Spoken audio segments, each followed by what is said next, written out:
من محمد اخباراتی، مفر یکم هوانیروز، مهندس موتور و سیستم های اویونیک هواپیما، یک مغز الکترونیک اختراع کردم که نصب کردم روی این اتومبیل و سیستم ها رو دقیقاً با مغز الکترونیک کنترل میکنه که این دستگاه رو ساختم مخصوص هواپیما که عیب‌های هواپیما رو قبل از پرواز پیش بینی میکنه و به خلبان مینویسه برای خلبان به خط فارسی و الان دقیقاً کلیه قسمت‌هاشو حضورتون معرفی میکنیم و دستوراتش هم اجرا میکنیم. این جلو یک کامپیوتر هست که دقیقاً در ارتباط هست با سیستم‌های مکانیکی و الکترونیکی اتومبیل که به زبان فارسی با میکروفون بهش صحبت میکنیم و دستورات رو خودش میگیره و اجرا میکنه. مثلا الان من بهش بگم موتور روشن بکنه، ببینیم چی کار انجام میده. موتور روشن بکن.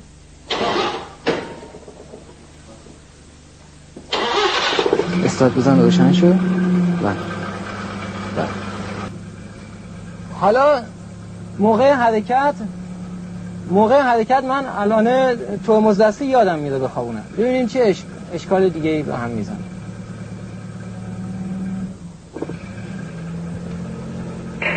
ببینیم الان بازم آژیر میکشه. اطلاع میده که ماشین مثلا الان تو دنده هست. ببینید تا آخرین لحظه تا ترمز دستی خوابیده نشه ماشین حرکت نمیکنه. آب که میریزیم روی شیشه در مقابل آب حساسیت داره و شیشه رو خودش تمیز میکنه. بعد وقتی که شیشه رو تمیز کرد اتوماتیک خودش میبره پایین و خاموش میکنه. این وسیله، این مغز الکترونیکی آیا میتونه در دسترس همه قرار بگیره یا نه؟ همه میتونن از این مغز الکترونیک استفاده کنن. هزینه این چقدر هست؟ هزینهش تو خط تولید بره حدود 4000 تومان بیشتر نمیشه.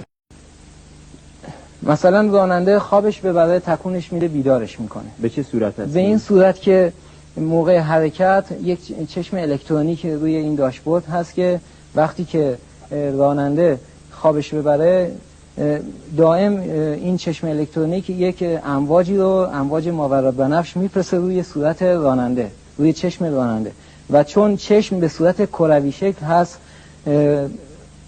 تو هر زاویه به چرخه یه برگشتی داره که برگشتش هم یک چشم دیگه اون جلو هست که میگیره و اگر چشم بسته بشه خود به خود اون برگشت قطع میشه و ماشین به لرزه در میاد و راننده رو بیدار میکنه از خواب.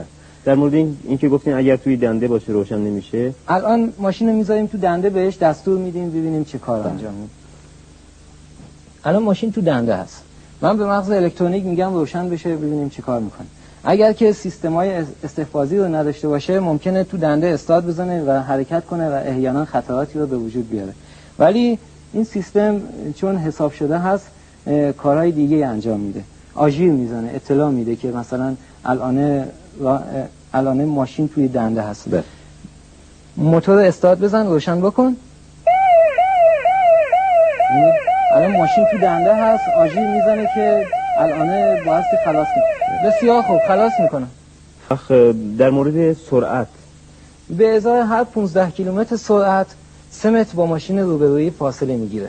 یعنی به طریقی هست که مثلا ما سرعت 60 کیلومتر که بخوایم حرکت کنیم نمیتونیم فاصلمون با ماشین روبرویی که همون سرعت رو داره فاصلمون نزدیک کنیم. یعنی 4 تا 15 کیلومتر میشه 4 تا 3 متر، یعنی 12 متر حداقل فاصلش هست با ماشین روبرویی.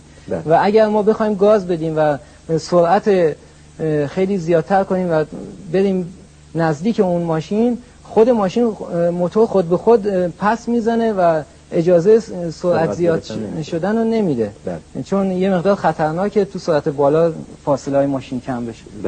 روی این ماشین الان تلویزیون داره که سیستم های تلویزیونش با بقیه فرق میکنه. تلویزیونش خودم ساختم که حین حرکت هم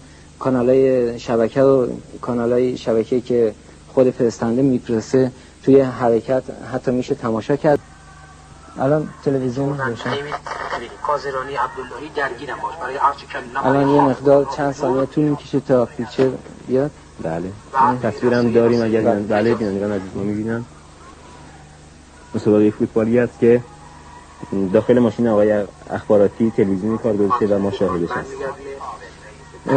این ماشین کولر هم داره که به موتور ارتباط نداره و وقتی که موتور خاموش باشه یا روشن باشه کولرش باز دقیقاً به کار میفته چون مستقل از موتور هست و فشار روی موتور نمیاره و با گاز فریون 22 کار میکنه که الان میتونید ببینید.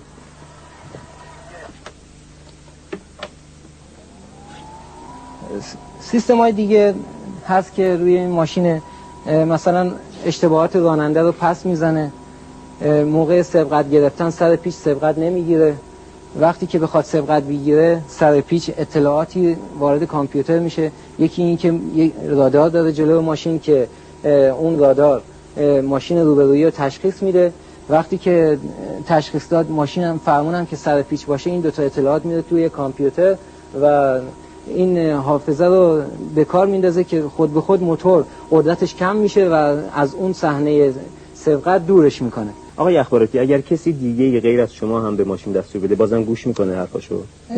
البته میشه این دستگاه رو تنظیمش کرد که برای کلیه برای هر کسی که بخواد فرکانس صداشو میتونیم تنظیم کنیم روی کامپیوتر.